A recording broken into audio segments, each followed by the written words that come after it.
بسم الله الرحمن الرحیم. رمضان المبارک میاشت شریدو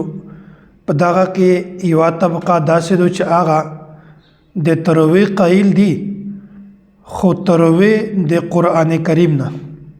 په تروی کې قرآن کریم ته کسي په شیلو سره یا په کېړلو سره قرآن کریم نیولوي، یو لوسی په نوم نیولوي.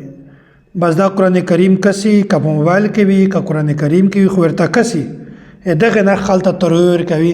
شرعاً دغه گنجائش نشته. صحابه کرام رضوان الله تعالی علیهم اجمعین، تابعین، تبع تابعین، اسلاف، دغه ټول د موقف دی چې کچیر یو کس بلتا مقتدیون ته تروی کوي، بیا د قرآن کریم کسینا زبانی دا تروی کوي او دغه نه صحابه کرام میج منې کړي نه زمخ کې دلایل درته بیانوم. او دغه رنګه امام اعظم امام ابو حنیفه متوفا 150 هجری 150 هجری کې دغه دنیا ته تللی دا فرمای دی امام اعظم امام ابو حنیفه رحمت الله علیه د موقف دی چې کیمیو سړی کده قران کریم نه تروی چاته ورکو یا المیز چاته ورکو چې قران کریم کسي د داسې سړی المیز صحیح نه دی بلکې فاسد دی. دا خو مسله شوله. بیا ځینې خلک په دا باندې دا اعتراضات هم کو چې دا خبره د خپل ګډه نه بیان کړي دو په دا باندې تو سره کیم دلایل دي، کیم ثبوت در سره تو سره په احادیث کې یا ورسته د بزرګونو اقوال 10 دلایل مشته پیش کړي چې پاغه کې مشتمالي مشي واقعاتا د قران کریم نه تلاوت کړل په منځ کې دغه جواز نه لري. اول دلیل حضرت عمر بن خطاب رضی الله تعالی عنہ دی. حضرت ابن عباس رضی الله تعالی عنہ دا فرمای نهانا امیر المؤمنین عمر بن الخطاب رضی الله عنه ان الناس فی المصحف، چې امیر المؤمنین عمر بن خطاب رضی الله تعالی عنه میج منې کړي دغه خبره نه چې کله تو چاته میز ور کوي بیا قران کریم ته کسیمه صفا صراحتا دا خبره بیان شوی دو چې په منځ کې قران کریم ته قتل دغه شرعاً گنجائش نشته. دوم دلیل حضرت عمار بن یاسر رضی الله تعالی عنہ مبارک دا مروی دی انه کان یکره ان یؤم الرجل الناس باللیل فی شهر رمضان فی المصحف قال هو من فعل اهل الكتاب. یعنی چې دا خبره ډیره ناپسندیده ګڼله، نه خوښوله چې یو کس په رمضان مبارک کې تروی هم ورکوي او تروی کې د قرآن ته کسي فی المصحف دغه نه بالکل منې کړی دی. یکره دغه خبره شان غنله بد غنله.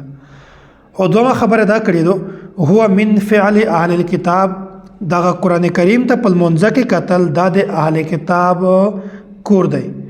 اهل کتاب عیسایون یهودیون دغه د یغه چاره دو د یغه پېښادو د یغه سره مشابهت ما اختیاروي دا د اهل کتاب چاره لہذا توس قران کریم ته په منځ کې ما کسي. درم دلیل حضرت سوید بن حنظله رضی الله تعالی عنه انه مر على رجل يؤم قوما في المصحف فضربه برجله. یا چې دغه صحابي وارزه په یو کاس په تیردا بیا یغه المینز ورکوه یا تروی ورکوله د قران کریم ته قتل، بیا د صحابي دا کاس په پښه بندوي په پښه باندې دیواله. مطلب دا دی چې د صحابي داسې په منځ کې قران کریم ته قتل دا خبره کله نه خوښوله. په یو بل روایت کې درسي ونح المصحف چې دغه صحابي دغه امام نه قران روخه سر تک شيش دا سر تک شول دغه دا مطلب دی چې قران کریم ته قتل په منځ کې شرعاً دغه گنجائش نشته. دغه رنګه تابعی دی امام عبدالرحمن عبد الله بن حبیب السلمی متوفا 70 هجری دا فرمای انه کره ان یؤم فی المصحف چې دغه دا خبره نه خوښوله. ابراهیم نخعی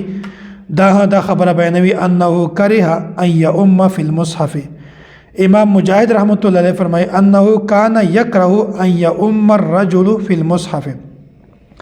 دغه ټول دا خبره نه خوښوله. دومره خبره دا دو چې قران کریم ته په منځ کې قتل دا د يهوديون سره مشابهت دی.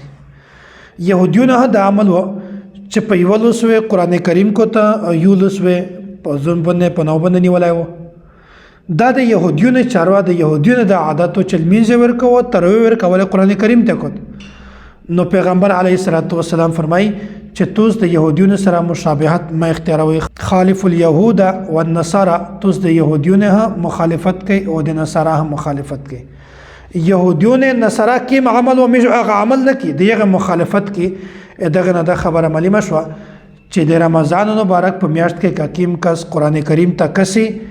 په قتل باندې خلط تروي کوي د داسې کس تروي بالکل نه دي صحیح الله تعالی د مشت ټول ته د دین سمجھ نصیب